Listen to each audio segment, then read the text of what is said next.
Good evening, everybody. I'm going to start the special meeting between the City of Ojai City Council and the Ojai Unified School District Board of Education.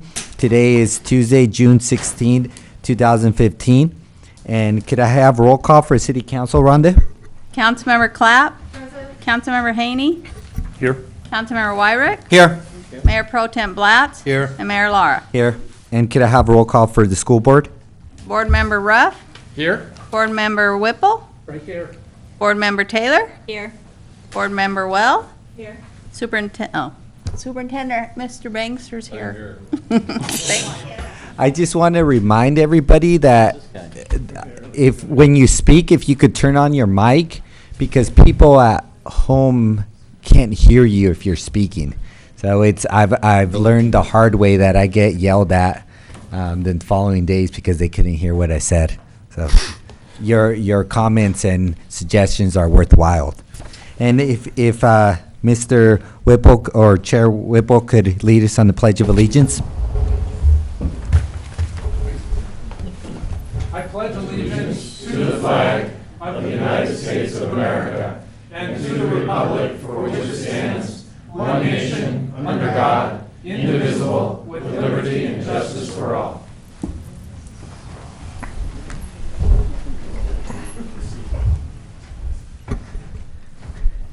I just want to start off with thanking the school board members for coming and being open to this special meeting. Just to begin with, it is absolutely exciting in my point of view. It's always important to keep the channels of communication open, and I think that it's a good start. And considering that we have newly elected officials from the city and then also newly elected school board members, I think it's very appropriate to begin this year with communicating about just issues and concerns or things that we could work on. So I just want to begin with those comments. I don't have public comment posted out here, but I did receive 2 speakers card. And before we go with the workshop session, which is going to be preservation of the Chaparral School historic elements, I'm going to take these public comments before, and if anybody wishing to speak, if you could just turn in a speaker's card. I'm going to start with Mr. Weed. And if you could please step to the podium.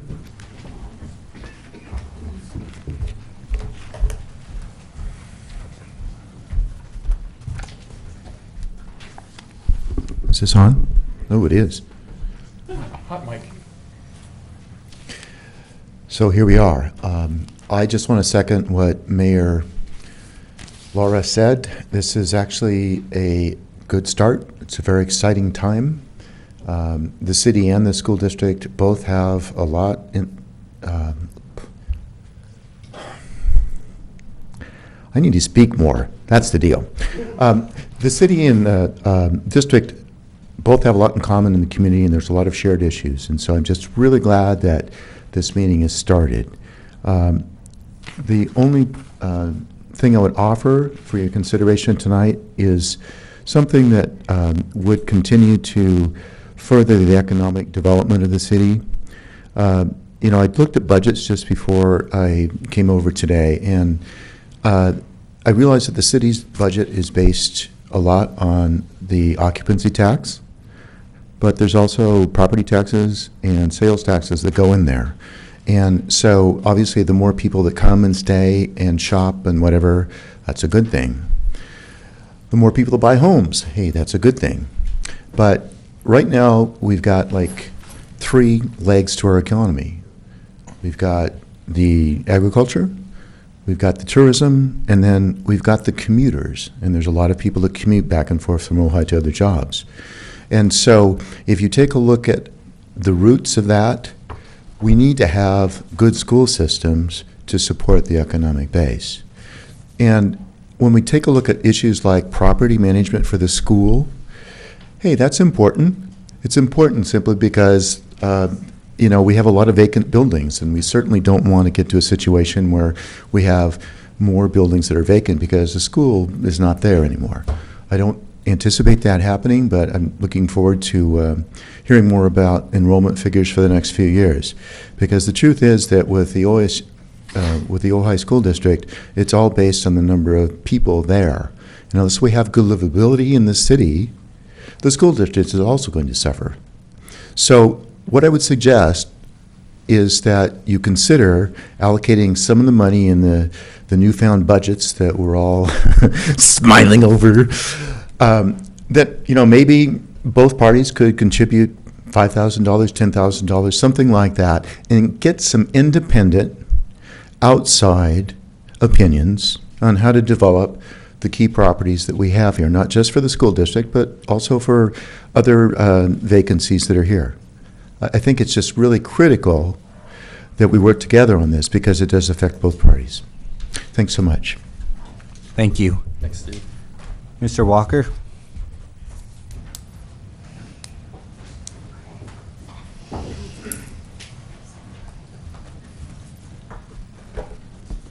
Good evening.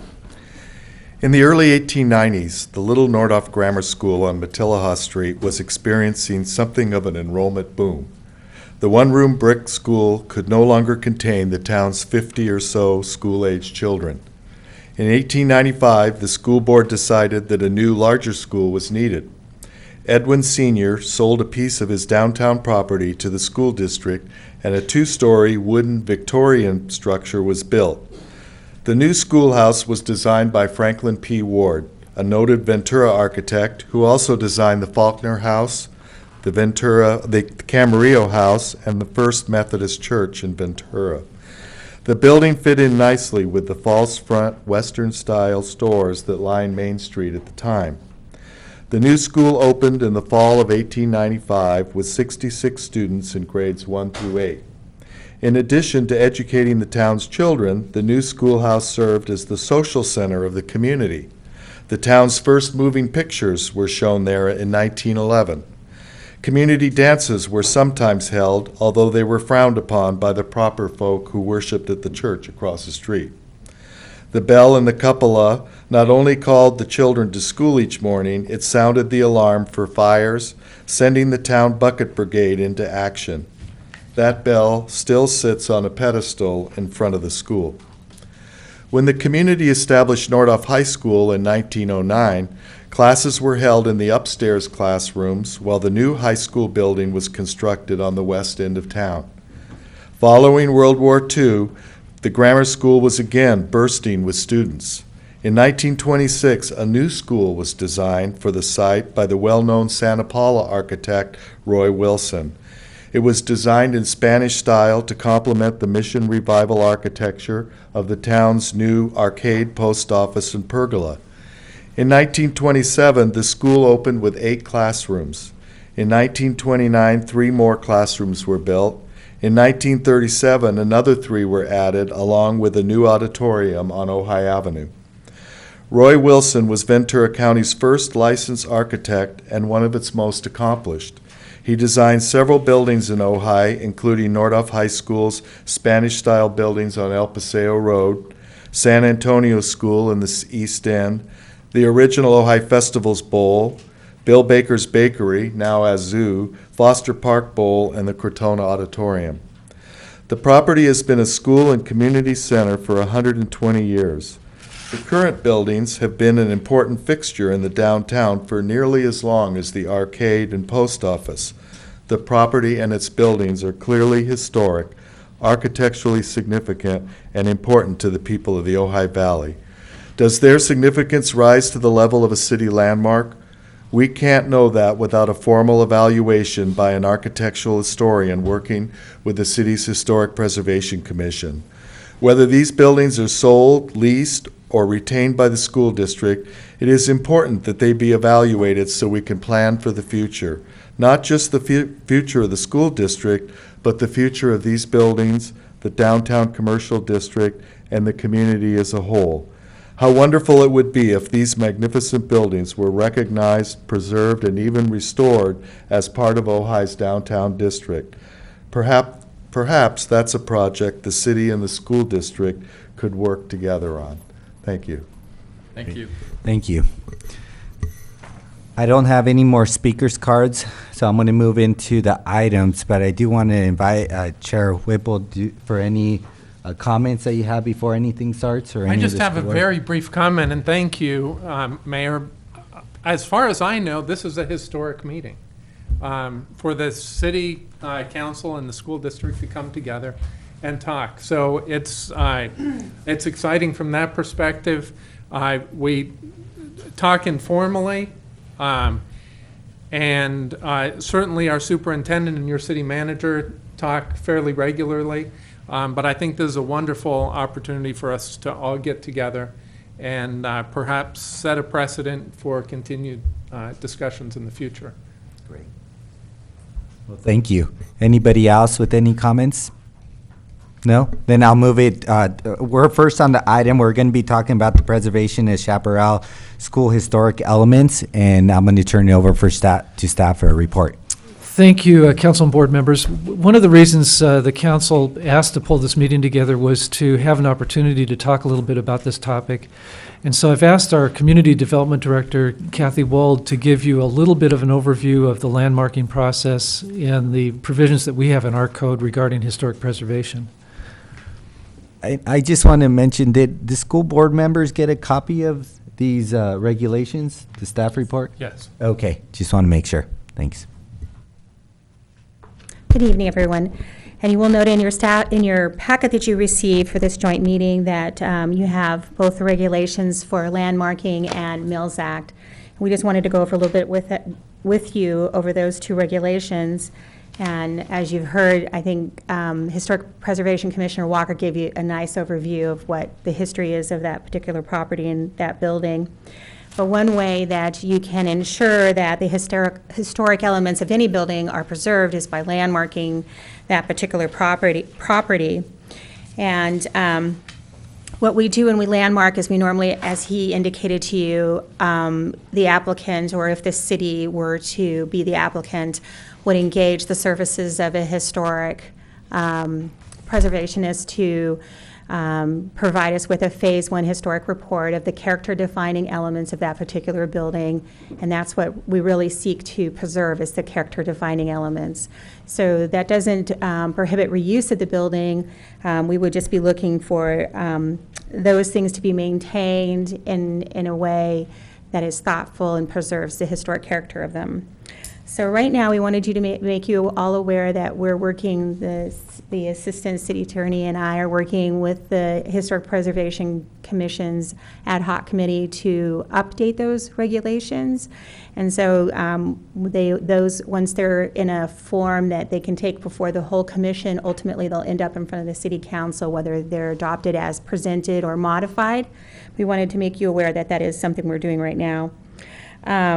Also, we also have a list here in the city of Ojai called the Sites of Merit, I believe is what it's called. And unfortunately, I indicated it wasn't, the site isn't on that list, but it actually is. And so I think that's been corrected at this point. And we also, one of the regulations that we're proposing to amend is how much control the city has over those sites of merits. And what is being proposed right at this particular time is that the Historic Preservation Commission has some limited review over those sites of merits, particularly when it comes to maybe demolition, something that really, completely takes away that historic resource. And then lastly, I just want to bring up the point of that once a property is landmarked, sometimes hand in hand, they go through and they get a Mills Act agreement, which helps that property with property taxes and provides some relief. And while that might not be important to the school district this particular time, it does play in if the property were ever to be marketed. It's actually a marketing tool for people in with a sale or owning a piece of property, because you do get relief. And that's kind of the overview of what we're doing right now in the city of Ojai as far as historic preservation and how it may affect the property in question. And I'm open to any questions you may have. Do I have any questions? A couple of years ago, you had a consultant that came in and identified areas in the city that could be used for low-income and moderate housing.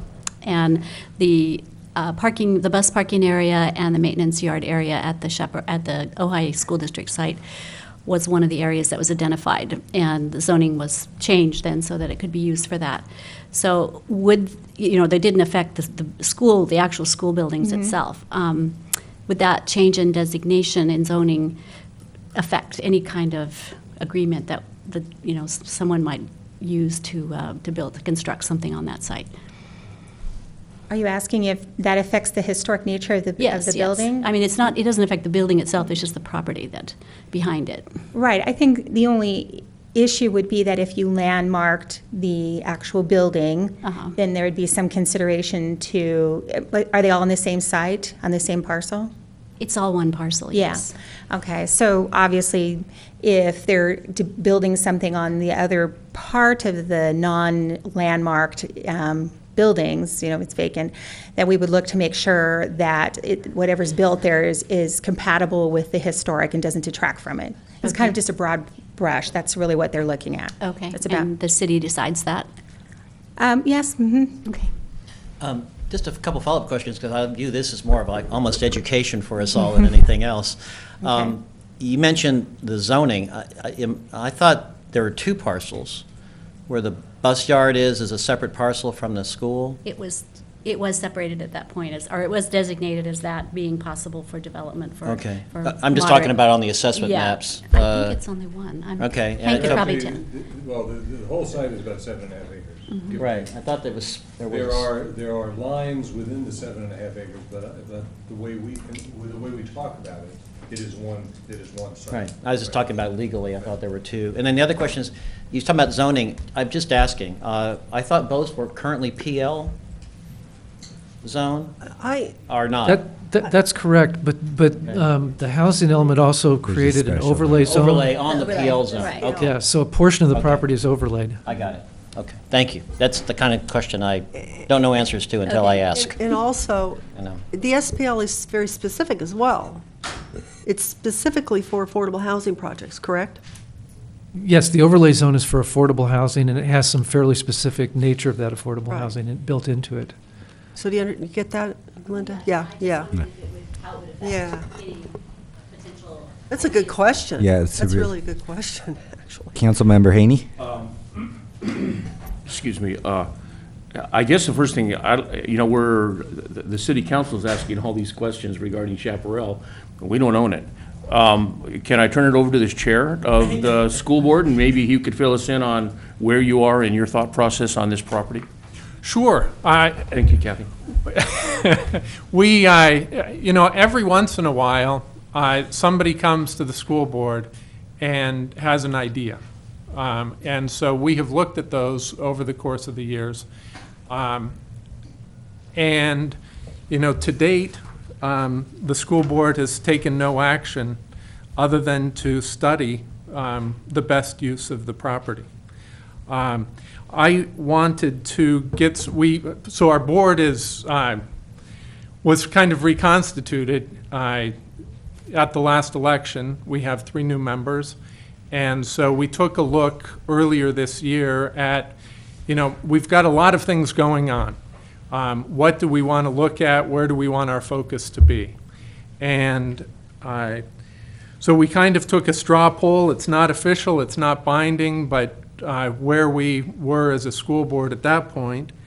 And no one on the school board indicated that they were interested in selling the property at all. We talked about potential lease of all or part of the property, and my impression of the conversation was that any kind of lease would have to meet certain criteria, and I think every board member had different criteria for what we would have to meet. So there's been a huge interest in wanting to preserve the property. There's the historic character of it. I think we've done a good job for the last, 70, 80 years. I think the school board has been very responsible. I have more to say about that a little later, but just as a general view of where the school board currently stands. So we We would look at any proposal, of course, because we're responsive to the community, we're responsive to anyone who comes to us. But at every opportunity, we haven't chosen to take an action. So that's, we have looked also at maybe using some of the property and not all of the property for a lease. And there's been varied thoughts about that. In all fairness, the last time we had a proposal, the property was worth considerably less than it's worth today, most likely. But that's the current state of affairs. Follow-up is what's the necessity for having to even think about leasing your properties or selling your properties? Is there something in the budget that says that's required or that's needed? Currently, there's no need for that. We have looked at it. We've had a tough last decade. There's no question about that. We've had some very tough years, some very lean years. And the last proposal we looked at was during probably our worst year of all. And certainly, where there's, our primary goal is serving the educational needs of our students here in the Valley. And so we are always looking to do that. And so where any kind of transaction like that would have a financial component, but every time, even in our worst years, we decided not to do anything because I personally felt that, and continue to feel, that having the spirit of education in the heart of Ojai is important. I'm not sure that that's the motivation for all the board members, but we came to the same conclusions that we didn't want to move forward at that time. Thank you. I think one of the things we talked about was that none of us were willing to sell the property because it belongs to the future as well as the current students. So if you sell that, it's gone as part of a, the treasure of the Ojai community and school district. But I do think that for our district, one of the things we're looking at, and obviously Measure J proved that, is that we're having trouble upkeeping all these properties with our declining enrollment. And that's a big property and a big issue. And so if our money from Measure J can't cover 5 elementaries, a junior high, a high school, and that property, what is the best way? I mean, we don't want that property going into such disrepair that it's not a great opportunity for someone to lease and use it for community. And I really liked the historical report on that, on the community involvement of that. And I think it's one thing to remember when you're looking at something historically, yes, architecturally to keep it, but not necessarily just for what its original purpose was. I think it's important that we continue to move forward so that the property serves Ojai because it is right downtown. I think it's really important that we also take into account that we are living in 2015. We're not living in 1927. So what do we need now, and how can we use that property for today's needs? And then I do have some concerns about landmarking because there is some costs associated with that. And I don't know that we have the budget at this point for hiring people to look at the historic and then landmarking it and the costs of all that. And so that's something we'd have to talk about as well. Okay. Any other comments from the school board members? Yes, I would School just Board say, Member Ruff. along the lines of what Jane said, certainly one of my main issues was however that property was monetized, if it ever was, I felt, and Hank gave me the term, it should be some corpus of money that becomes an annuity or otherwise is usable on a going forward basis, like a scholarship, like a, Fulbright, those types of road scholarships. Those are not, they don't erode. They just accumulate, and every year they determine how much they can give out to not lose any of the corpus. And I think that's along the lines of what Jane said concerning this is an asset of the community. It's not and I think all of us have seen those sad situations in families, particularly agricultural families, where, over years they just start selling off until it's all gone. And then there's nothing. So that's definitely not our motivation. I think we're also, along the lines of what Thane said, I think to be clear and give I think a clear understanding. I obviously don't have a long-term relationship with the school board like Thane does. I've been on just since November. But my understanding is this is a extremely regulated, highly choreographed process that we would have to go through in order to even begin to think about saying yes to any particular developer. So I know Thane said we've always said no, but it's not even come to that. I mean, there was a 7-Eleven committee, which is referred to in these documents, I think, differently as a DAC, I think. It's an advisory committee. They, as I understand, and Hank can give more information on that, they concluded that as to all district properties that we, along the lines of what Jane said, that we may not be fully utilizing, that we should consider doing something with them, and it kind of died there because the market was so horrible. So, I think we also recognize that, I guess the one thing I'm interested in knowing is, it feels a bit like putting the cart before the horse, or even if not the cart before the horse, it actually feels like historical preservation is almost like a belt and suspenders, because it seems to me that no project should be approved that doesn't meet the needs that would be very particular to Ojai to not change this jewel that is Ojai. So whether it's in the context of historical preservation or something else, obviously it's going to have to go through you.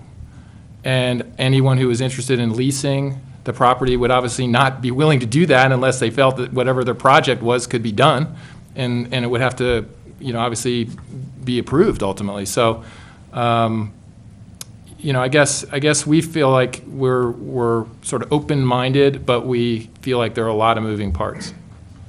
I have a quick question just on the format of the meeting. Okay, because there's more I'd like to say, but I don't know how we're organizing this. Do you want clarity on yeah. Well, we were just going to start with the first item on the workshops session, I meant on this topic. On the historical elements.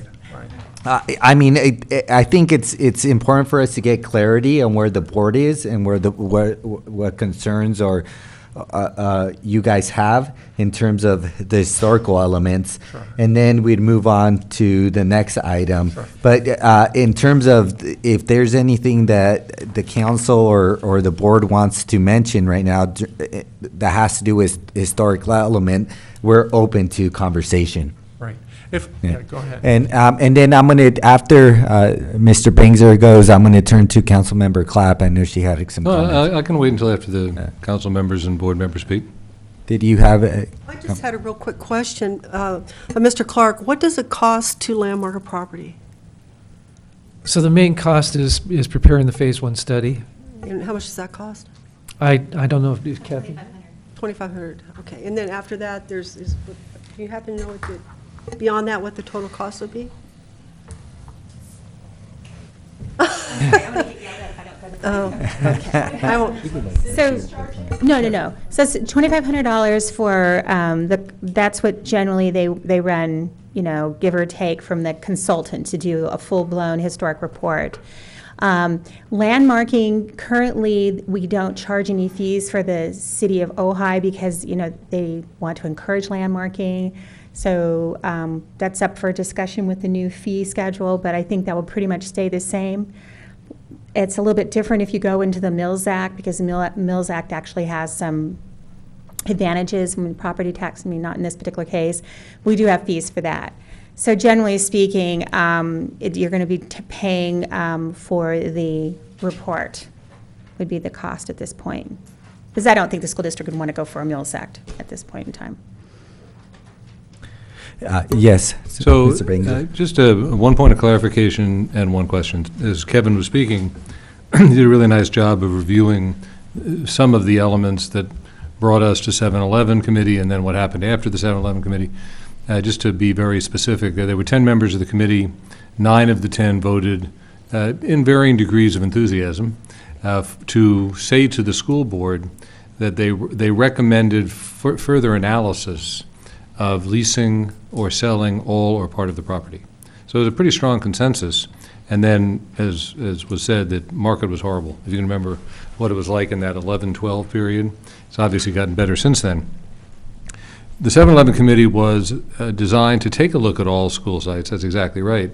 But at the very front end of the work, the decision was made to set aside any conversation except for the district office chaparral property.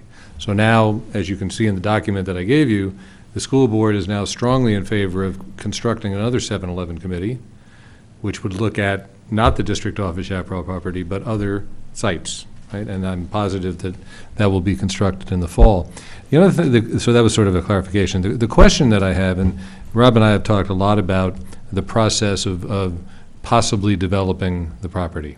In fact, Rob, not long after he came to Ojai as city manager, was invited to speak to the 7-Eleven committee, and he clarified the role of the city council, the city council, if we were to move forward in development. So it was always clear that we would be working with the city on that.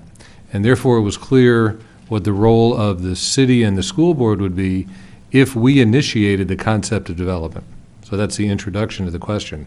What I don't understand, and I'm sort of where Bill was in terms of trying to get some clarification, what is the role of the owner of the property, i.e. the school district, if another body, city council, initiates an historic preservation landmark process?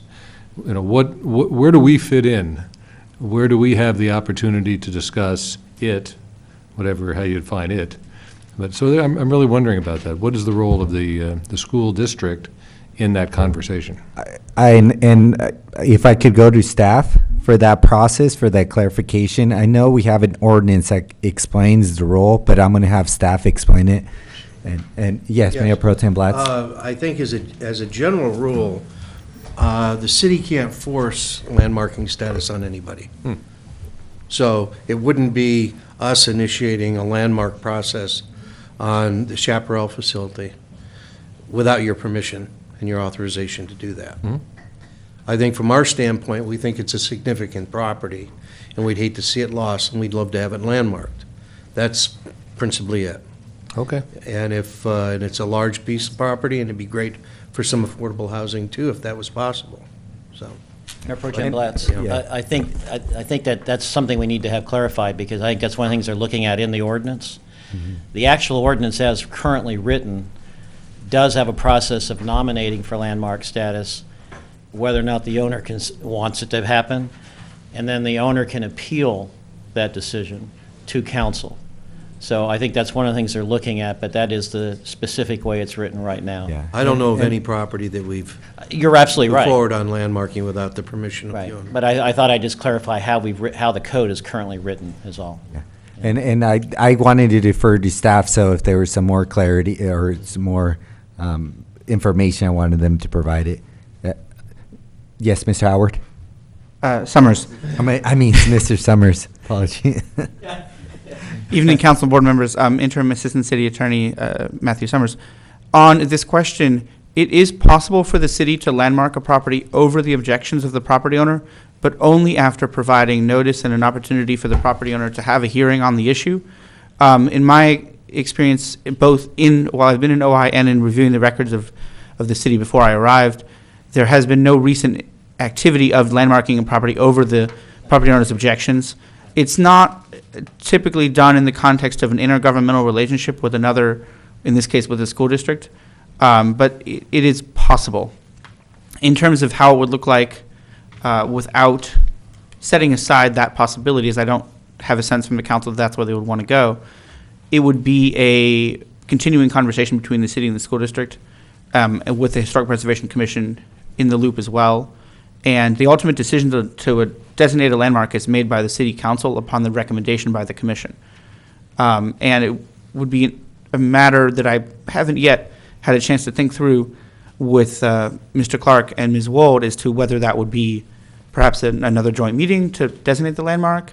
It's a little unclear exactly what that would look like, and we can figure that out only after the decision is made whether it's something that is interested in the first place. Anybody have any questions for Mr. Summers? Did that answer your question? They did, Yeah. I have some more Oh, you- comments whenever. I have a question. Yeah. This is really a layperson's question, but I am a layperson in this respect. What, is there, if someone were to buy a property, if we sold as a school district a property, does that person have some vested right to kind of develop it as they see fit, subject only to the pre-existing laws? I mean, in other words, are you or whomever makes that ultimate decision about approving a project constrained by objective criteria? Or do you get to just sort of say, and this is probably like the $6,000 question or whatever $1,000 question it's supposed to be, 64,000. Subjectively, we don't like it. We don't think it's right for Ojai. I mean, is that? And I'm going to go back to Ms. Wolf to answer that. I have my personal opinion, but I want you to get the right answer. And I asked Ms. Wolf or Mr. Summers. Or Mr. Summers. Yeah, also. or Mr. Summers to answer that question. And it's a very good question. And it's a question with many different levels. Yes, it is. Yeah. I'm happy to answer that question. At its base level, the city is constrained by the zoning, the general plan, designations for a property, and the specific performance standards that are included in the city's code. Any proposed development must meet the uses allowed for a site. There are no use variances possible. It must also meet the applicable development code standards for a site, i.e. setbacks, floor area ratio, height, building size, etc. Those development standards can be modified with a variance if the right findings are made supporting the variance. And in terms of design, the city has a design review process structured through the design review permit that looks at compatibility with the neighborhood, compatibility or consistency within the same property. In other words, so if someone proposes a Victorian addition to a modern architecture building, that would probably be disapproved because it wouldn't be internally consistent. That would be looked at as well. So it's not, the city can't deny a project because it doesn't like it, but it can deny it, for example, if a project was incompatible with the neighborhood and there was some justification as to how it was incompatible with the neighborhood or how it would otherwise harm the neighborhood. And it would be quite fact-specific as to what would be possible or not possible. So we could say there's no vested rights. Yeah, and correct. The Answer that only question. vested rights would be if the school district sold to another school and they had to go through forgetting the organization. The state architect is who I think you're thinking of. Yeah, in terms of the answer to the base question there, if the school district sells the property, the city isn't bound or isn't subject to any vested rights to allow a development at the time the zoning is in place. And say if this property was sold January 1st, the city could rezone it January 2nd. And the property owner, unless they had gotten all of their approvals in place January 1st, would be bound by that new zoning. And I just to reiterate that point, it's currently PL with the overlay. So a lot of uses that might have the highest and best economic return would probably require rezoning. And what is PL? Public land. And this is something that I'll speak to a little bit on that as well. That's commonly an approach that's been seen on a redevelopment of a former government property, is one of the steps that will be done in the entitlement process would be a site-specific rezoning. And it would likely be a whole panoply of permits. It'd be a rezone, a general plan amendment to match the rezone. That would allow the zoning to match the proposed use, then, which solves the problem of a use variance. Then the development itself would be, the project and the buildings itself would be approved. And most people buying would go through that design review before they bought it. I mean, that's what we did Right, with yeah. our property, to make sure that it would be approved, otherwise it's a waste of time. And we had, anecdotally, we've heard that there is a restriction on no new traffic, or there's an expectation of no new traffic. Does that exist, or is that just a? Well, there has to be, there's a process, but Mr. Summers, if you could explain that. There's, traffic stuff. Anyway, Yeah. maybe it's too inside baseball. Yeah, it's, yeah, Also, Ms. the Cobb. We have the Highway 33 policy too, which is a consideration whenever developments are done. The only thing that's exempt are affordable housing projects, but also, there's ministerial rights. When we rezone, would they fall under the ministerial rights of that zone? Like, It would depend on what the rezoning was done to, but as I understand it, under the Highway 33 policy, any proposed residential development that would add or could add traffic to Highway 33 has to otherwise mitigate that traffic impact to secure approval, because Caltrans has deemed Highway 33 overextended or overly trafficked, unless it's an affordable housing project. with the exception for affordable housing. But if it was rezoned commercial, then it would be, where would it fall under any sort of mitigation measure for traffic? If it was rezoned commercial, then it would, in a site of this size, of this importance, would likely require an EIR. The EIR would analyze the traffic impacts created by the site and suggest mitigations for those traffic impacts. Under Highway 33 or under CEQA? I think it would be under both. Okay, okay. And I just want to clarify, basically, if a developer was going to buy a property, they'd have to go through the same process. And there's different process for affordable housing or different developments, and they'll go through the city with that. I do want to go back to the historical side. I know we're asking a lot of questions, and this is only properties that are within the city limits.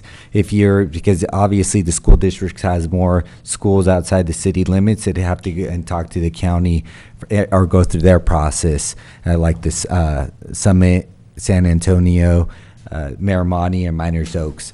So this has to do with Nordhoff, Matilha, the school district, Chaparral, and Topa Topa. Any other comments, questions for staff, the attorney? Councilmember Weiber? I was just wanting, Mr. Ruff, did we feel like we've been responsive? I mean, Yeah, we're just, I get it. this is what we're learning. This is, I'm just new on the board, on the council as well, like you are new on the board. So it's been a real learning curve for me. But I mean, I'm trying to, be a student of this as much as I can, and there have been situations, especially with the landmarking. There's been a practice that's developed, which is not exactly aligned with the code, but we haven't done anything involuntarily, even though the code says we could, for example, on landmarking. And the answer to my question actually was helpful for me to understand why landmarking is important. So I get it. I mean, my original idea was, well, you're not going to prove something that you don't think is compatible with the historical nature, but I get now that you might have to, so the historical designation is potentially important. Well, and I do think we've seen a change, and that does concern me in the way the city council has been operating since the newly elected members. I mean, in terms of aligning with the code and what you discussed, both the attorney and Mr. Blatz, about the fact that we're not demanding a landmark status up to this point. But I do think that seems to be that sort of compatibility issue has been changing. So it seems more likely that the city is going to enforce some codes or making sure that that they're aligning themselves with the code, even if it's not, in the best interest of the community. That concerns me. I don't think we have any control over state property, no matter what we wanted to do. I mean, the owner of the property it's state-owned property. I mean, it's district property, but it's really state property. We don't have any design review over the property if the school were to keep it. And I don't think that we could even propose landmarking the property to a supreme governmental entity without their approval. I don't know. Mr. Clark, what do you think about that? I mean, we're not talking about a private property owner here. So my understanding, and certainly the city attorney could weigh in, is that it depends on what's being developed. If it's a school-related activity, I think what you're saying is true. But if it's developed under a lease development for a commercial purpose, for example, it might be a different answer. Right, I'm talking about landmarking. How can we go to the state and say, how can we go to the district on a piece of state-owned property and say, we're going to force you to landmark it? That's a good question. I don't know the think we answer can to do that. that. I think as Mr. Summers indicated, by agreement, we could do it. Oh, sure, but I don't think, and correct me if I'm wrong, Matt, if we were to try to do it, it wouldn't apply in the case of school-type development. I think that's correct. Development of schools is regulated by the state architect, which imposes a certain set of standards. I think if the city wanted to landmark it over the school district's projections, while it is still owned by the school district, and while the proposed use is for a school purpose, it would be just on paper. The city doesn't have regulatory control over school construction.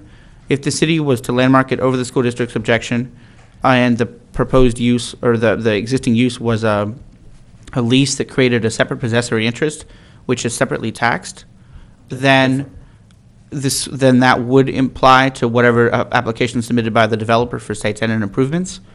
But it wouldn't cover this, it wouldn't apply, I think it wouldn't apply to anything that the school district itself does. So it could be almost pre-landmarked in a way, where it'd be landmarked, wouldn't govern or limit the school's activities, but the moment a private interest is created by sale to the developer, then the city's jurisdiction hook catches in, and the private developer would comply with those requirements.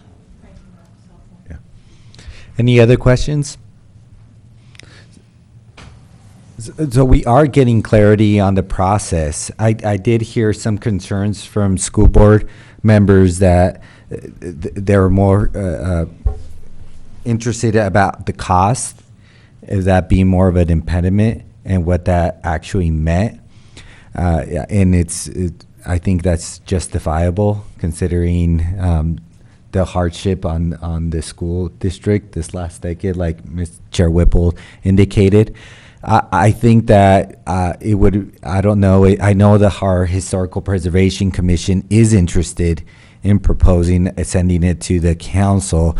Whether the council does it or not, we can't say. We haven't had that conversation.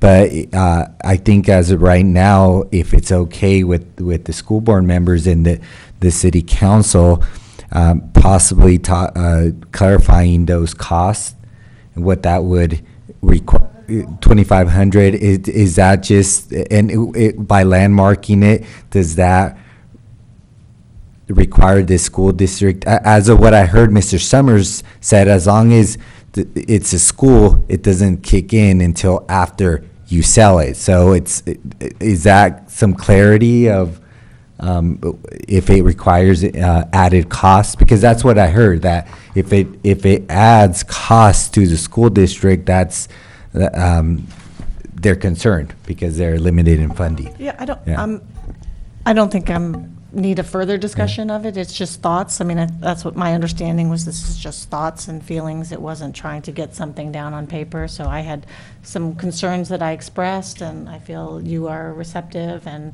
you guys have some issues. I hope that you heard that most of us we're mostly very interested in preserving the architecture and keeping it, but we're also looking at what is best for the school district, and we'll try to work together. Well, is that the only cost then, the 2,500 for phase one for landmarking? Could we say that's pretty clear? But it will affect who chooses to develop the property. Yes, for developers if it was ever sold, or. Yeah. Mayor Lara? Oh, I'm sorry. Go ahead. Well, if you could first answer if that's the only cost associated. So by cost, do you mean direct cost versus indirect cost? Or direct cost to the school district. So if the school district was to apply for landmarking, then at the moment there's no additional fee for landmarking, although there are proposals in the works to perhaps add one. The city could waive the fee if a fee was added. But the $2,500 roughly cost is for the Phase 1 historical report, which is required to be prepared in order to designate a landmark, because the landmark designation has to describe the character-defining elements of the landmark. And that report is what that $2,500 charge pays for. That would be another cost that in the city council's decision, it could take on itself, if desired. Okay, great. Councilmember Clapp? I think one of the questions that's being asked is, what do we want to become of this building into the future? And what I hear from the school board today is that preservation of the architecture in its current form is a high priority. I think that's also the high priority of this council, too, is the preservation of the historic elements of the building. One thing that I've learned in my short time here is that we're going to be long gone someday, and the sentiments may change in the future of future council members or future board members. And the question is, do we want to secure our desire to preserve this building into the future, or do we want to run the risk of it not being preserved into the future? And are there ways that we can do that? Are there ways that we can work together to accomplish that in a way that doesn't restrict the school district or overly burden the school district, but at the same time protects the property? I think that, in my mind, is one of the important discussions we need to have. Councilmember Haney. You know, we're talking about landmarking something that I guess we're saying is 127 years old. So that's the facade that we're looking at. I think that building has been modified, I don't know how many times since, what was our date, 19-something? 27. So I get caught up in this landmarking thing. I really do, because are we saying we want to landmark the facade? That's what I'm hearing. Because everything behind that facade doesn't meet probably today's building codes, probably has been modified, has been changed, so we're not even dealing with the original building in a lot of senses.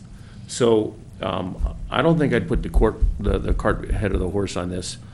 If you're thinking of any of this, I think when you reach that stage, and you're probably going to lease versus sell, when you reach that stage, that's when you might be negotiating with someone whether or how you're going to approach that, and also the community, because the community is going to be the driving force behind it. And that phase one is going to clarify what's historic and what's not. Right. And yeah, that's a lot that's not in that phase one Right. study is going to identify what is and what's. That's all that concerns me is the, you know, again, what I see is a big blank two-story wall. And if that's what we're going to preserve, I don't know if that's what I want to preserve. But if there's more to that, then I think that the community would like to be a part of that discussion. So again, I think we're talking hypotheticals here, but that's just my take. Councilmember Wyrick? Yeah, and I want to add to what you just said, Councilman Haney, because I think, let's not forget that the evaluation, if it occurs, does not mandate any action at all. Right. You know, and the question is, do we collectively feel like an evaluation would be helpful or not? It seems like we all have the same, pretty much a consensus of the value of certain elements of preservation. And the question I would pose is, would we be able to come together in saying that some sort of evaluation would be appropriate, not presupposing any action, just to help us educate us on the issue? Or could we develop between our two bodies just to quell some of the, frankly, a degree of anxiety, especially in the preservationist community, some degree of memorandum understanding? Because the issue of evaluation and landmarking is only an instrument to an end, and that's the issue of preserving the character. That's the purpose. And if we could address the issue of preservation of the character in some other fashion, then perhaps the community concerns that get funneled to us and perhaps to you as school board members also could be addressed. I'm just throwing out some other thoughts here. Any other comments? Mike? Yes. Chair Whipple. A lot of interesting thought. I think it's great to have the discussion. I've spent a little bit of time thinking about it. I think to the comments about just the facade, I think there's more than the facade that's historic. I think the Chaparral Auditorium's historic. I think the Chaparral High School, where it currently is in the courtyard, looks very historic to me. Whether it is or not, I have no idea. But there are, I like how it looks. So there's that, right? I do have a lot of concerns, though, about the landmarking process, or not the process, but the act of doing it. And I appreciate Mr. Blatt's comments. And I want to preserve the historic relationship between the school board and the city in working together on projects. I also want to preserve the historic spirit of education in Ojai and in the heart of Ojai. But I just made a few notes of concerns because I don't know that we'll have a better venue to talk about this. So I just wanted to share my thoughts. The first one is the old saying, and I'll probably get in trouble for being on the school board and saying this, but if it ain't broke, why fix it? The school board currently maintains and preserves a number of properties designed by Roy Wilson, not only the district property in Chaparral, but San Antonio School and Matilaha. I'm concerned about, well, I'm just speaking openly here, right? But I'm concerned about giving control over our properties. I'm feeling a little, personal about this to the city. The city had one property that was designed by Roy Wilson in conjunction with Austin Pierpont, Libby Bowl, which was demolished, and there's a new structure. Not criticizing that decision. It looks beautiful. The new bowl looks beautiful. But it happened. So what is the right thing to do in the future? I think that, and it's been mentioned before, that it's one thing to have a public agency preserve things that are important to the community from individuals and businesses trying to make changes. I think it's a very different thing to enforce something, anything, against another public agency that has a board that's elected by the citizenry as well. I think, especially in this case, there's also a concern with disenfranchisement of voters. About 30% of the school district voters reside within the city. About 70% don't. So there are about 3 times, 4 times as many voters who elect the school board and who pay taxes to the schools to take care of these properties. And for the city to enforce something against all of the voters in the valley is concerning to me. I think there will be costs. I mean, there's the direct costs of the Phase 1, but who knows what the future holds? Would the city enforce some sort of requirement to maintain it in a certain way, enforce a restriction to do this or to do that, whether it's a opportunity cost or a hard cost? What might that be? In any case, the taxpayers aren't electing the people who are making the decision if the city's making the decision. That concerns me. Again, I appreciate the comment that the city has never done this against the wishes of a property owner, but I read the code and it says you can do whatever you want. That concerns me, and would we have to appeal, and what would that look like? I don't think that's a positive thing for our community. I think it would discourage economic development in the downtown. Even if we keep it as a historical building in every respect, we don't change the exterior in any way, it's only interiors or something in the back that's changed. I think most developers or most property managers or businesses would be scared enough of going through the process with the school board and the planning and the building codes, but to add the historic landmark on top of that, I think, might discourage any economic development whatsoever, which is a concern of mine. I only have a few more. I do have a big stack of papers. I should scare everybody. No, as mentioned before, there are a lot of other tools. If we're not using it for schools, if it's not public lands, then there's going to be different zoning. You've got that. You've got the permit process. You've got all of those other processes. The other one is why now? There's nothing really forcing a decision on landmark status now. You would have the opportunity to do it at any time in the future. Is now the right time? I don't see why it would be the right time. And then, are you absolutely sure that it's the right thing to do? I really appreciated the historical comments. Thank you very much. I've been doing a lot of reading on the history. I wouldn't say that I know anything, but I've read a lot. And there's a great picture. You can probably find it online, but this is actually the building that was built in 1895. It was really quite a structure. It's probably, I mean, looking at the people, it's probably bigger than anything that's ever been built in Ojai. I don't know if that's a good thing or a bad thing, but it's quite a structure.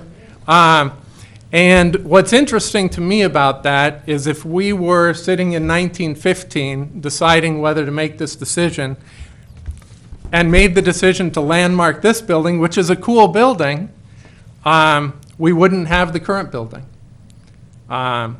And we love the current building. I think it's fantastic. I love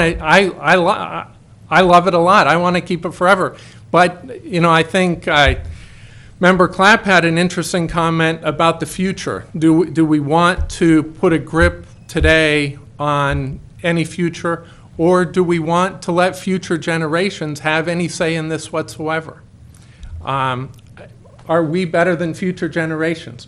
Were the people before us better than us? What is the right thing for the community, and you know, what is the right time to do that? He left, but Mark Whitman was sitting on the front row here. He's a fantastic architect. He could, not that we would do anything, but you know, Roy Wilson came in and he hadn't done anything either, you know, and he did wonderful things in our valley. Is that what we want to do right now? And is this the most important thing to be talking about? You know, it's kind of funny because, as you know, when we talked about organizing this meeting, I wanted to focus on some of the other items, but we are here in the vortex of controversy, and so, you know, fully expected, and that's fine. But I think there are some real concerns about it.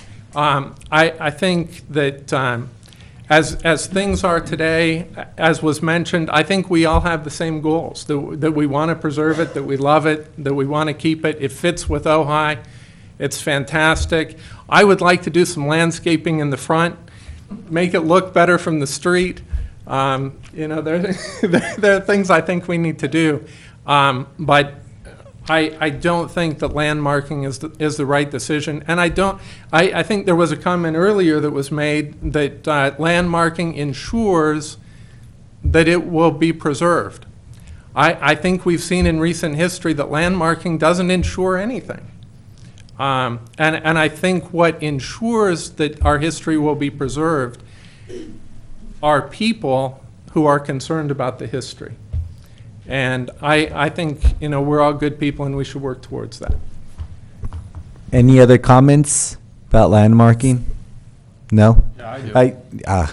School board So member. as another board member, I mean, I disagree with some of what Mr. Whipple just said, in the sense that I have always taken for granted that any development of a site in the center of the city of Ojai will be very much within the jurisdiction of the city of Ojai. So the fact that we're elected by and happen to own the property from a constituency of people well beyond the city of Ojai doesn't change in my mind the fact that the city of Ojai obviously has a very major, you know, stake in this. And so, you know, from the beginning, from my perspective, I have just seen many towns in California particularly, you know, including where I grew up in Saratoga, that over time, you know, it's the Starbucks that shows up and the expedient things happen and monies look great and changes are made. And I'm not saying that I'm totally averse to change, but I understand why this is an important issue. I think it should be an issue that we collectively discuss. And I will say, I felt like the conversation sort of ended when I heard from council that it just doesn't apply to the school board, and the school district. So I mean, I think I'm not going to approve spending $2,500 to landmark this property. I don't think our money would be well spent to use the very dear money that we have in our school district for that. But I will also say that I understand why we're having the conversation, and I think that place in the center of Ojai is one of those oddities that you see when you come into Ojai, and you can't believe that these people haven't figured out how to put something really cool there. And then you realize over time, that's the coolest part about Ojai, is that hasn't happened. Any other comments? No, I do have a comment for staff. Our Historic Preservation Commission is asking for additional funding on possibly nominating some sites of merit. Is that correct? Oops. Yeah, we're going to be discussing their budget request tomorrow, but part of it is revamping the existing ordinance to strengthen that part of the code. Okay. All right. I just want to, I want to make sure that I get a firm understanding of where we are. And there's obviously, there is agreement about the value of the school unified district, the facade and the location and et cetera. And I do understand that as of right now, the school district has no intent of selling it. They have intent of possibly leasing it, but that's still down the line. And but I do want to comment. I know there's a lot of important issues out there, but I think since this issue, there's no hurry to this issue. I think it's a perfect timing to be talking about that location for the comments that Mr. Ruff just mentioned, because it is the center of town. It's one of those odd places. And if it's okay, I think there needs to be some clarity here on what that would entail. And possibly a phase one study of this school district would be the beginning. And obviously, I agree with school board member Ruff that their money is better off paid in education. And if the council decides, or the Historic Preservation Commission decides to move on, I think it would be incumbent to us to pay for the study if we ever decide that. I think this is on. We're not voting tonight, so No, we're we not couldn't even, we'd have to discuss it as a council and vote on it before we. Yeah, and I'm not talking about You no guys, action. but I mean, you couldn't pay for one if, I mean, we own the property, Yes. so you can't just decide we're going to do one. Yeah, and it would go through the proper commission or steps or to do that. But I think it's a good start. I think that if it's okay, we will take all the concerns that everybody mentioned into account, and possibly in a future date, if our Historic Preservation Commission wants to take up or wants a recommendation to the council, we'll be open with it. But I think it's clear that the council definitely wants communication with the school district before any actions or decisions are made. Mayor Pro Tem Platts. Yeah, I think it's important to realize that looking at this as realistically as you can, there's probably very little benefit to the school district to landmark the property. There's really no benefit, as I can see. All it does is restricts you. You don't have any tax breaks that you're looking at if you have the people that want to landmark, so you have the Mills Act to get some tax benefits. So all it's really doing is handcuffing the school district as to what you can do with that property. From our standpoint as a city, it's a centerpiece of the downtown area, which we believe has enough historic significance that we would like to see it landmarked so that we can be assured that there's not going to be any renovation or destruction of it into the future. That's our discussion. I mean, that's pretty much it in a nutshell. And I don't think there's any way that we can force a landmark down your throat, so we're not talking about that. So it's somehow coming together to see if there's a way that we can, work this out so that the wants of the city to protect that building well into the future are there in an effort to convince the school board to do something that has very little benefit to them, other than maybe their civic, moral feeling of responsibility to maybe protect the building as well. But I mean, from a operational standpoint, there's very little benefit. There's no benefit the school district's going to get from it, for the most part. So I mean, that's where the discussion is. And we're just trying to see whether there's some way to work this out, because seeing Craig over there, I know that the Historic Preservation Commission would really like to see that building protected, because they really do feel that it has a historic significance to downtown Ojai. And how we work that out, I don't know, but at least the discussion has started. Well, and I just want to reiterate what I already said. I think there might be a basis outside of landmarking for some sort of memorandum of understanding between the two bodies about at least our understanding about the future of the building right now. That would be a voluntary entered into agreement between the two bodies, and it would address concerns that the community has.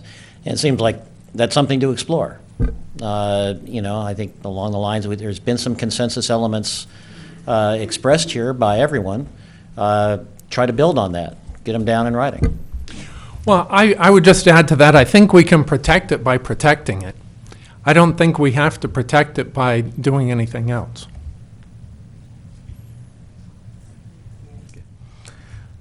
Any other comments? No. I would just say, I mean, I kind of, bristle's not the right word, but the idea of an MOU strikes me as somewhat antagonistic.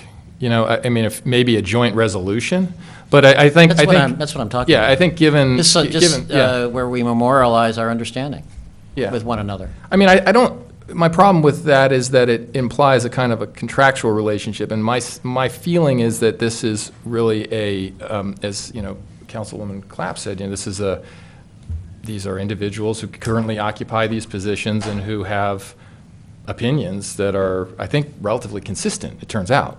Right. I guess I go back to the establishment that there is no legal, that whatever happens is not going to have any legally binding impact on the school district, given the school district's sort of Guantanamo Bay status, I guess, as an entity unto itself. Staying within the school activity. Yeah. As you move away from educational activity, then it becomes more under city jurisdiction. That's what we've heard in terms of land use. But I mean, I guess echoing, I want to say Chair Whipple. What's your call me all kinds President of things. Whipple? You can call me Thane. Thane's good. We're not used to being so formal. In fact, if you watch any school board, you know that I'm known as Aquaman. And I've tried not to know the backstory on that one. I've tried not to make any jokes, but yeah, we have a lot of fun. I guess I agree in the sense with his point that we are both deliberative bodies that are answerable to our constituents. We meet in public, we discuss important things in public, we hear from our constituents in public.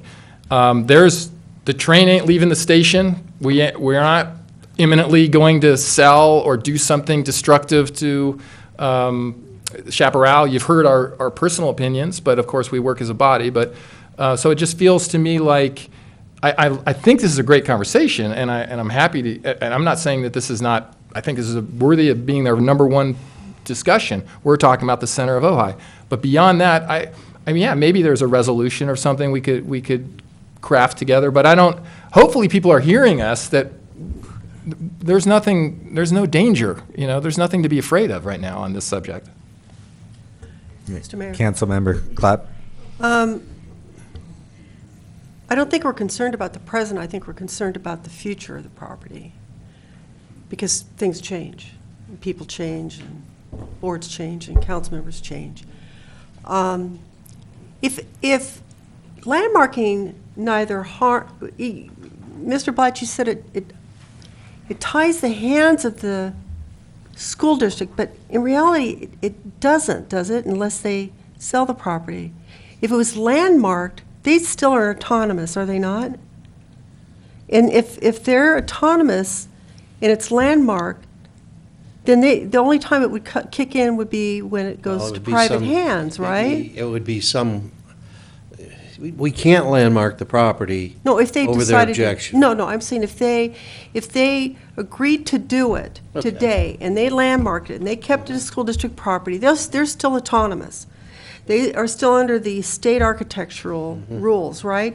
So they have absolutely no restrictions on what they do with the property. I don't All it know, would do. the state architect may have special architectural rules when it comes to landmark state property. That would be something that they would have to deal with the state architectural board. And I'm sure But if it there was are landmarked restrictions. within the city of Ojai, it would only kick in if it became privately held. So really, it would not have No, any impact on. if it's developed, if we want to develop it and lease it, it's going to affect how it can be Oh, developed. I see what you're saying. That it would affect the value of the property because of the restrictions.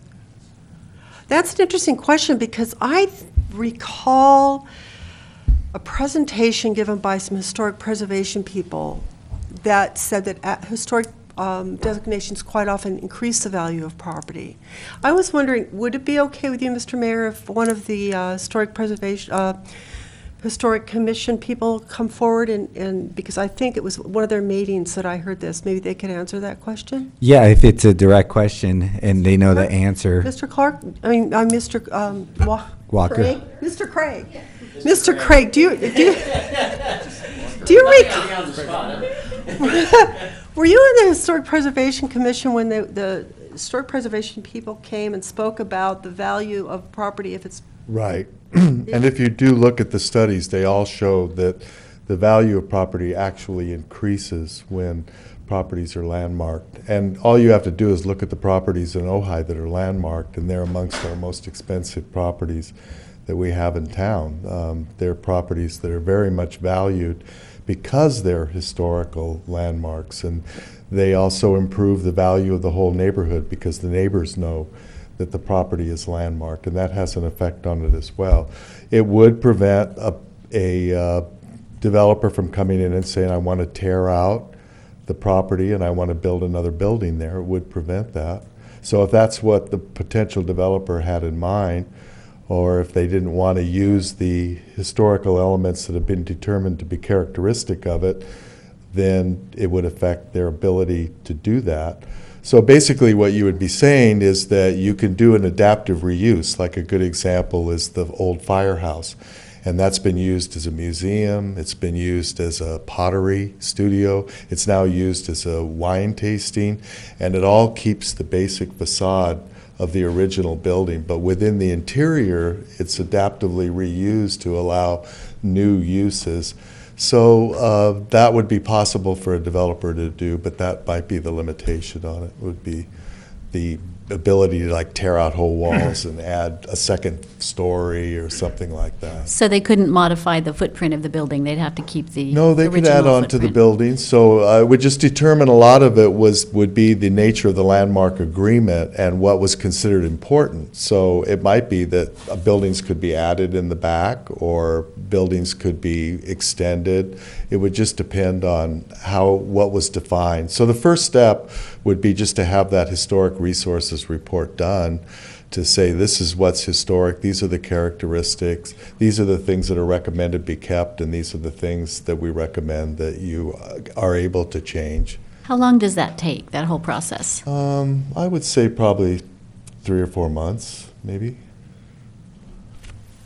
Any other questions for, I have one real additional question. So as far as the increased value, is this commercial property as well as residential when it's designated historic, or is this primarily the studies that People, particularly today, really like historic properties. They really consider them attractive and valuable. And so there is, if you talk to realtors, especially who deal in historic properties, there is a premium on historic architecture. And so I did some research on schools that have been surplused out. And that they compared the cost of of tearing the school out and rebuilding a new building there, or renovating it and repurposing it, and the costs come out favorable to doing that. To repurposing the original building. Because then you have a nice piece of architecture. You have this beautiful piece of architecture. I also want to point out that the city also has what's called a theme area. That's called the redevelopment theme area, which covers that whole downtown. And when you look at the restrictions on what new buildings can do in that downtown, they have to maintain a certain profile. They have to maintain the mission revival look. So basically, the theme area says you've got to stay with a design and a look, which is exactly what's already there. So why would someone tear down those original nice pieces of architecture and part of the history of the town and rebuild it with something that wouldn't be that much different according to your other guidelines? Actually, I think with the landmark status, though, it might have the opposite effect, because we have that Victorian building up on Pope Lane, and because part of it was historical, you could not imitate the historical part. You actually had to maintain the footprint. You couldn't add on. You could add on unattached. Yeah, I remember. And it had to look I remember not when your like- project came. not like the historic part. It was a good example of how you can add on to the building. And if you go up and look at that historic building, which is one of the first residences and one of the last of the Second Empire buildings in the Ojai Valley, it's a beautiful house. But the Historic Preservation Commission allowed them to add a whole extension onto that. But the Secretary of the Interior standards say simply that what you add on needs to be compatible with the design, but not try to look like it was originally there. So what they're trying to avoid is that someone creates something that artificially looks like the original building when it's not. Well, yes, Councilmember Haney. Thank you, Mr. Walker. You're in your budget process right now. I would just ask that you throw a couple $1,000s into the maintenance of that facility. That's, when I drive by it, it just looks blighted. It just doesn't enhance downtown Ojai as it sits right now. We have Measure J, that's what So- we're going to use Measure J. So in your process, that's either more maintenance staff or more something. I want to close this item out. I It seems agree. like- I just want to yeah. say I agree on that. And I just want to make sure that obviously there's no decisions that are going to be made but there is some good concerns that were raised by both bodies. I think we need clarification. I think that if our Historic Preservation Commission wants to move on this, they know our concerns, or they know the school board's concerns. And for me, I think there just have to be clarity on the process and what it means. I think that what Mayor Pro Tem Blatz was alluding to is that I think that, and we're assuming here because we can't make a decision, is that the council will not force the school district to landmark the facade or anything in that building, but as our current code stands, that there is mechanism that the council could take to do that. Will we ever take those measures? I don't think so. I'm going out on the limb and saying that, but there has to be some clarity to this, and whether we take the initial step to do a phase one and clarify that, then that's still to be determined. But I think that we will follow the correct procedures, and if we are serious as a city to moving on to this landmark status, we will communicate with you guys. But I appreciate you voicing and giving us your concerns, because they are all valid concerns. So I appreciate it. With that, I am going to move on to the next item, which is the school district financial update. And the school district that's the school district item. Well, thank you. Thane and I spoke earlier today, and we were theorizing about how this agenda might unfold. You know, Rob Clark and Savaro and Thane and I met a number of weeks ago and decided on the city presents an agenda item, then district, then city, then district. And remember, we just talked when we got here tonight that the goal was to have a 90-minute meeting. Right? Okay. So I'm now noticing that we're 85 minutes into the 90-minute meeting, having finished agenda item number 1, which is exactly what Thane predicted, several hours ago. So I guess I was, being a former teacher, and I say to superintendent aspirants and anybody else who wants to sit in a public body, public sector leadership role, you never stop being a teacher. All right. And one of the things about being a teacher is you have to know how long the class is. Right? So so now I'm asking you, Mayor. I can do this presentation in what I call my USA Today version, right? Or a little longer, and I'm inclined to do the former, because actually what I'll be talking about and the board members will be talking about tonight relative to our financial condition will be replayed twice, a week from tonight and 2 weeks from tonight. So a week from tonight, I'm trying to give you a context of time here. A week from tonight, we will have our public hearing on the proposed budget, and anybody who comes can speak about the document, which actually, as of about 3 o'clock this afternoon, became formal and done and now published. But that doesn't end the conversation, because not only may the public come a week from tonight, but the board members will obviously discuss it. And if there are changes on the either in the 2015-16 proposed budget or the presentation of the projections, and I use that in quotes, the 2 out years, 16-17 and 17-18, then we have a few days to make those changes, have it all done, ready for the public presentation on our website on Friday, the 26th, or over the weekend. And then we come back and the board approves the budget on June 30th. Okay, so that's the chronology. So, as of a few hours ago, as I said, the dynamism of this whole thing is pretty remarkable. I probably could have changed 10 things in the proposed budget, but what I'm going to give you tonight is just an overview attached to a lot of detail. Okay, and I promise you that I will not talk about the detail. So, here, if you need more copies, let me know. So, the cover sheet, and of course the board knows all about this. In my email to all of you earlier today, do you need some more back there? You okay? In my email earlier today to the council members, I said that I really felt that whatever time we had tonight would be better used to talk about the development of the 2015-16 budget rather than worry about the proposed budget for next year and then the 2 out years. So what I did, and I indicated to the board I would do this several days ago, I've given you a cover sheet appropriately in green because it's the first time that green applies in about 7 years. Attached to many line items that I would be pleased to answer any questions you have about those if you send me an email, but it's not worth our time tonight. So what I did in the cover document is to show you some umbrella numbers and then a few notes. First of all, if you look at the 2014-15 adopted budget, that's a pretty good indication of the way we've been living. For the last, I've been here, this is my 6th year, 6 to 7 years. A very narrow, razor-thin difference between revenues and expenditures.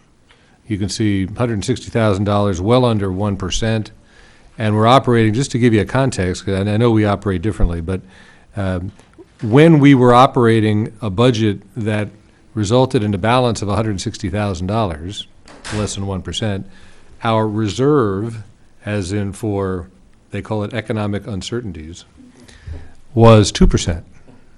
So think about that. In your own life, if you were operating with a 3% savings in the bank or wherever you keep the money, 3% of your annual income, that's how much you would have to deal with things that are unexpected. That's how very, very tight the last 6 years have been.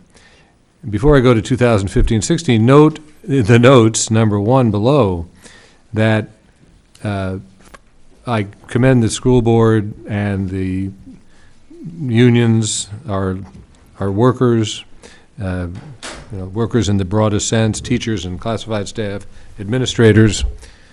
And you can see in the first note that that not only have we been unable to give any salary increases since 2007-8, but in fact, every person who's worked in the district since 2007-8 has received in compensation less every year than they did in 2007-8. Every year. And the furlough days numbers that you can see in the notes indicate really what that means.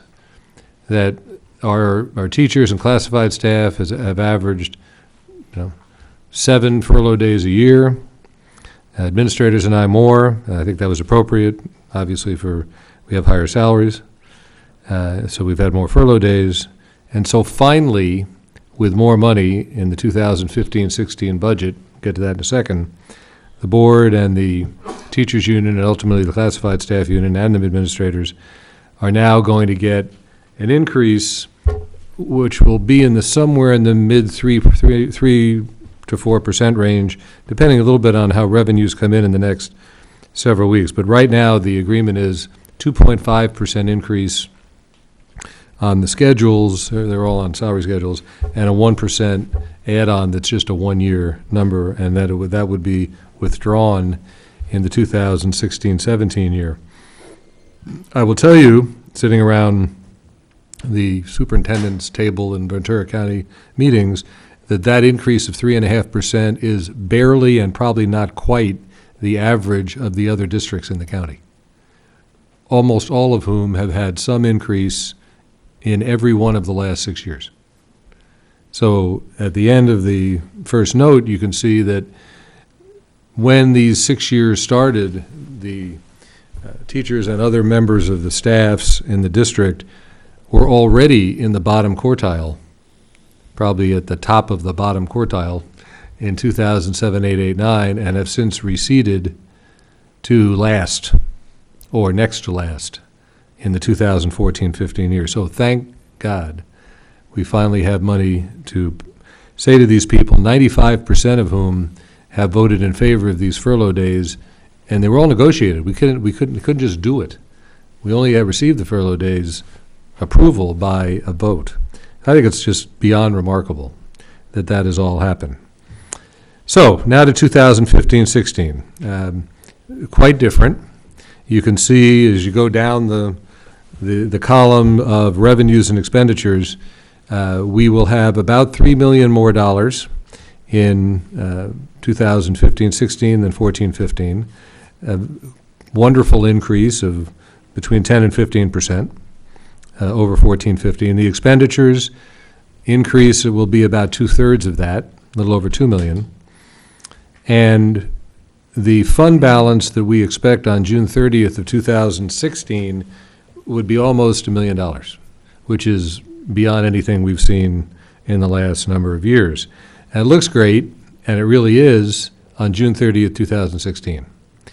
But for various reasons that are really too complicated to get into now, we are getting very, very close to the limit of new state funding that came through in a concept a couple of years ago. And so we know that the increases in funding we're going to get in 16-17 and 17-18 will be significantly less than in 15-16 compared to this past school year. And so that $1 million, and believe me, all the staff knows this, the $1 million will be decreased rapidly and significantly over the next 2 years, 2 years after 15-16. But in the present tense, 15-16 looks like a wonderful year. In addition to the salary increases, which are so desperately earned and needed by people who live in Ojai. By the way, a very high percentage of the people who work in the school district live in Ojai, remarkably high, probably 3/4. When you go through our directory, it's just remarkable how many people live here and have for many, many years. Second note, there will be decreases in class size in the upcoming year. Somewhere, I think, in the neighborhood of 1 to 2 students on the average. It'll vary, obviously, by school, by grade, but somewhere in the neighborhood of 1 to 2. Some because of declining enrollment and no decrease in staff.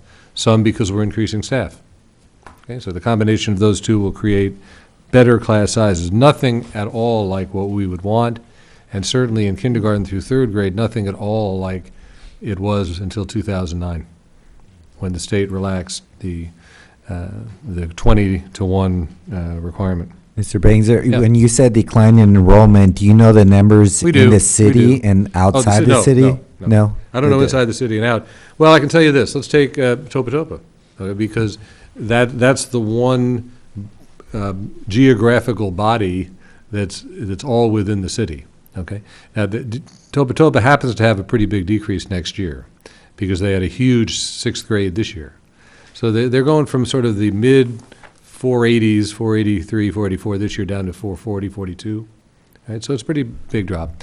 But it's really because of that very large sixth grade. So I don't know that would say anything about the city in general. It's just that this particular year is that decrease. And actually, that decrease is a pretty significant percentage of our total decrease in the district.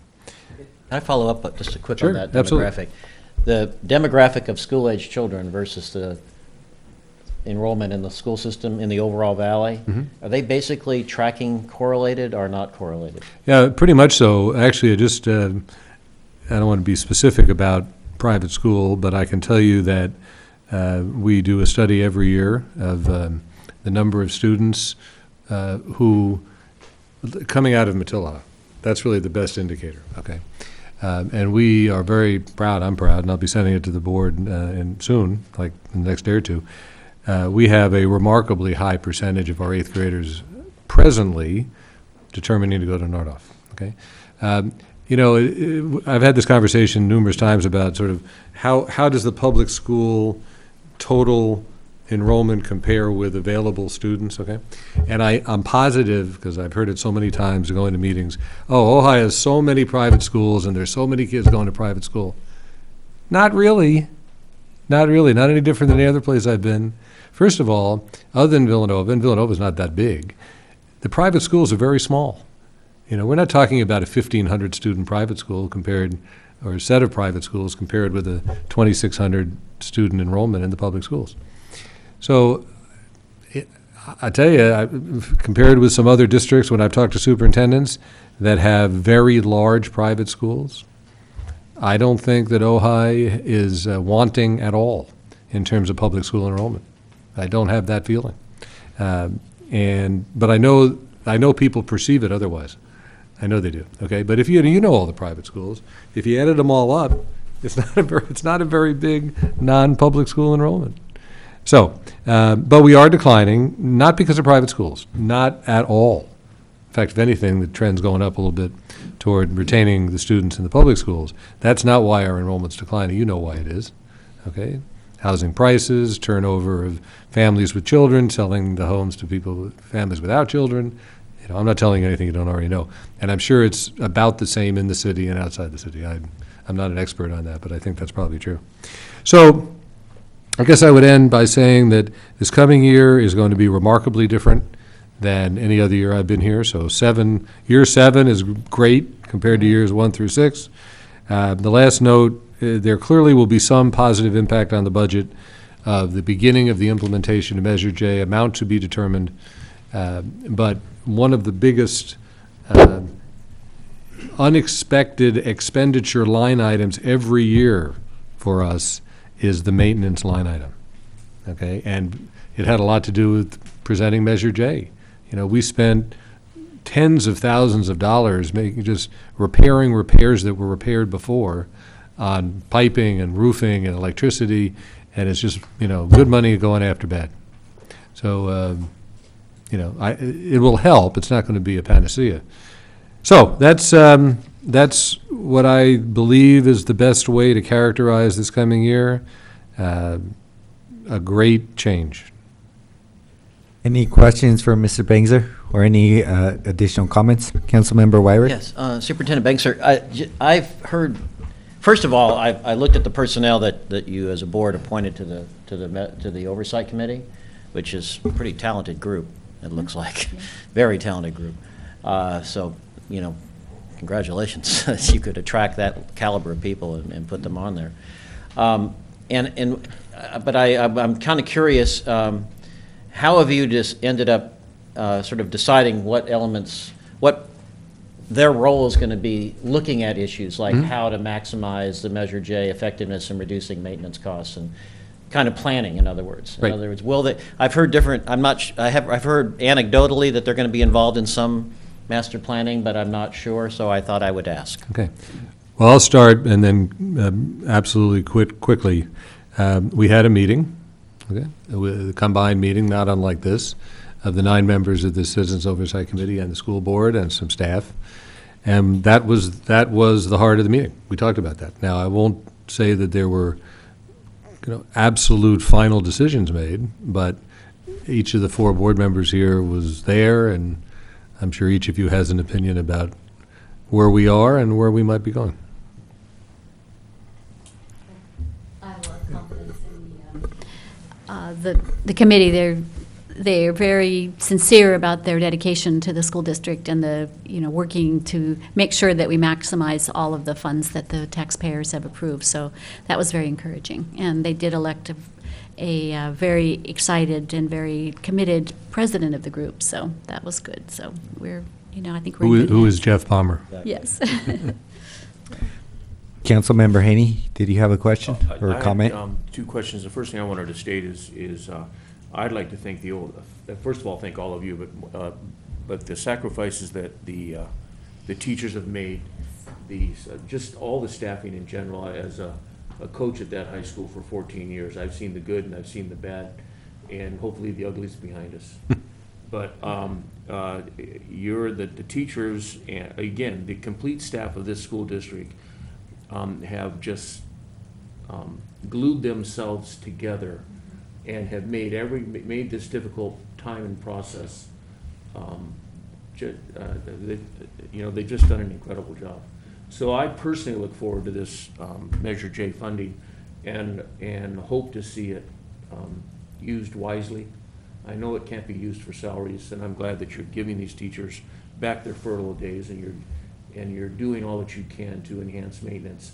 But again, I've watched these guys maintain the junior highs, the grammar schools, and Nordhoff, I believe, with 2 maintenance That's right. employees. Two maintenance people in the entire district. And the level of maintenance that they're performing is incredible based on 2 men. And I just hope that somewhere in your budget, you guys figure out how to either double, if not triple, that staffing. Well, there is one person that if you look on in your budget at the bottom of the 3rd page, the one classified staff position at this juncture that I'm recommending is in fact some combination of grounds and maintenance. Okay. And then the other thing I wanted to touch on was in your are you required by law to carry a percentage of your of a surplus? And is that in your grand total here on your balance? It is. Not required might be a little strong, but it certainly is pretty close. Let's call it the requirement. Strongly recommended is 3%. We were so challenged 5 years ago when we constructed the 4 or 5 years ago when we constructed the 10-11 budget that I recommended to the board so we wouldn't have to cut another $400,000 after we already cut $3.2 million, that we go down to 1%. And the board approved that. I went to the county, and they have to approve your budget. Right. And in this particular case, they approved it with the understanding that each year we would increase the reserve by 1/4%. Therefore, you can do the math. It would take us 8 years to get from 1 to 3, and next year we're at 2 1/4. All right, so we are, as I said at the very beginning of this, just so pleased that come July 1st of 2015, we're going to enter at least a year where we're not rubbing nickels together. Right. Okay. But I want to say, Randy, I know you know the people there. Thank you. Great people. Thank you for saying that. Thank you for saying that. Any other questions? I want to further respond to Councilman Wyrick. I don't know, if you feel like you have a good sense of that question you asked about the scope of the work of the Citizens Oversight Committee, but in keeping with what Linda just said, we feel really strongly that this is very motivated group, including architects and other people with lots of very detailed experience in the kind of construction that we're going to be undertaking. And I guess the bottom line is we had a long discussion and recognized that, we kind of know it, I guess like the Supreme Court on, was it pornography, when you see it. I think essentially the idea came up like, well, we're not interested, the COC said, the Citizens Oversight Committee, in, cans of paint. I think that was the analogy. But certainly material decisions about how we're going to spend this money, I think we expect them to be in the room, assisting us, giving us input, and we feel, as we all agree, great about them. And Councilman Haney, thanks a lot for your comments about the school district and all the sacrifices they've made, because we wanted to do what we could. And if I could just say Yes. quickly, I don't think I can let this moment pass without another thanks to all of the people who work in the district. The sacrifices that were made, and I think we're one of the largest, if not the largest employer in the valley, and the sacrifices that all of those people made for this quality of life, to live here in this special place, was just remarkable. And I can't thank them enough. What we're doing this year isn't enough, but it's what we can do. Any other comments about the budget? Any other questions? No?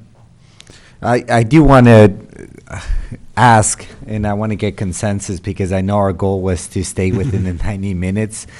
We've surpassed that. We still have 2 items on the agenda. It's a joint use of school facilities and initial stage of Common Core implementation. I don't know if we want to potentially schedule that another meeting, or if we're inclined to talk about these 2 topics or items. My opinion, well, I didn't schedule anything else tonight. On the other hand, I think a reason to come and meet together again would be fantastic. And I would agree. You read my mind. I'm hoping we can not make this we can't do this frequently, but a couple times a year would be great. And at least, and I concur. I think the idea of looking forward to more discussion would be fantastic. I mean, we talk to people that are trying to recruit people to come here, and they say everyone wants to know about the schools and the hospital, and so you're vital. You're absolutely vital, to the valley. So, if we've gone over time and look forward to another time together, I think that's wonderful. Just maybe to help, of the 2 issues that we put on the agenda, the one we just covered is absolutely time sensitive for the reasons that I told you. The second one is not. We're going to be working on Common Core for about 5 years or more. So, we can cover what we did this past year. We could do that tonight, or if we came together months from now, I could just update it and say, this is what we're planning to do more when we're doing it. So we don't lose anything from a time-sensitive standpoint of not doing it tonight.